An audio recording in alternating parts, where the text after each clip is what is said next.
और इसी बीच आइए आपको सीधे लिए चलते हैं भारतीय जनता पार्टी की प्रेस कॉन्फ्रेंस में, जहां बीजेपी सांसद सुधांशु त्रिवेदी क्या कुछ कह रहे हैं आप भी सुनिए। उन्होंने कहा कि भारत माता की जय और जय हिंद के नारे पहले 2 मुसलमानों ने लगाए थे, इसलिए क्या इस नारे को त्याग देंगे? पहली विभाजनकारी मानसिकता यही है कि ये भारत माता की जय और जय हिंद के नारे एक भारतीय ने लगाए, ये नहीं दिखाई पड़ता है, उसमें हिंदू और मुसलमान दिखाई पड़ता है। दूसरी बात, उन्हें यह भी नहीं पता है कि जिसका उल्लेख वो कर रहे थे वो दीवान अजीमुल्लाह खां, नाना साहब पेशवा बाजीराव द्वितीय के दीवान थे, उस पेशवाई साम्राज्य के जिसे भारत के इतिहास में हिंदू पद पातशाही कहा जाता है। तो देखिए, आधा अधूरा ज्ञान, टकराव करने के लिए सब कुछ। तो मैं इंडी गठबंधन और कम्युनिस्ट पार्टी और श्री पिनारी विजयन के ज्ञान में और अभिवृद्धि करते हुए बता देना चाहता हूं कि वंदे मातरम जो आनंद मठ में लिखा गया, उसका सबसे पहले राजनीतिक मंच के ऊपर जो गायन हुआ वो 1895 में कांग्रेस के कलकत्ता सेशन में हुआ, और जिसकी अध्यक्षता रहमतुल्लाह अहमद सयानी ने की थी।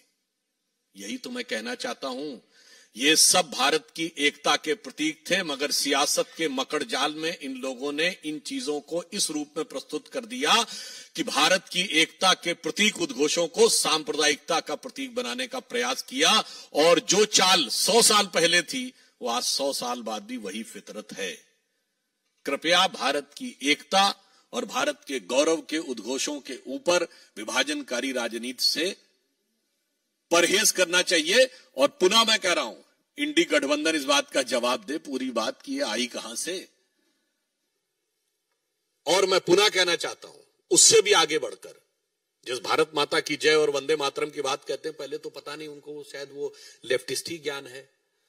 अरे भाई, ऋग्वेद के पृथ्वी सूक्त में लिखा हुआ माता भूमि पुत्रो हम पृथिव्या, ये धरती हमारी माता है, ये देश हमारी माता है और हम इसके पुत्र हैं।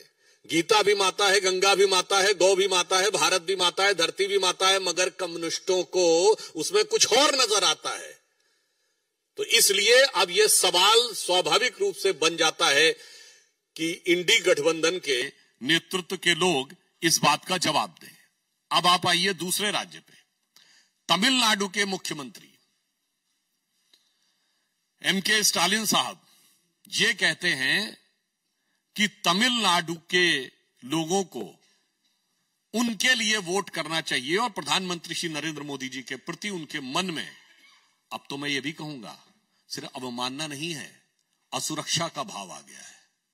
I want to make it very clear that now the statement of Sri M.K. Stalin, who is trying to portray that Sri Narendra Modi ji is not working to the interest of Tamil Nadu people, is derived not only from the motive of having disrespect towards Prime Minister, but rather than it signifies a sense of insecurity in him.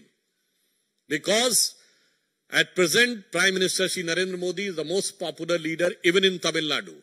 और मैं fact के रूप में बता देना चाहता हूं, भारत के इतिहास में पहली बार ऐसा हुआ है।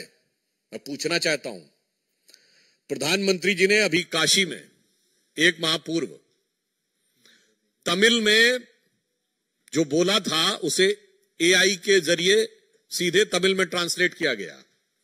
मैं विनम्रता और चुनौती से डीएमके से पूछना चाहता हूं कि आज तक कभी किसी भारत के प्रधानमंत्री की स्पीच रियल टाइम में जो हिंदी भाषी क्षेत्र में दी गई हो,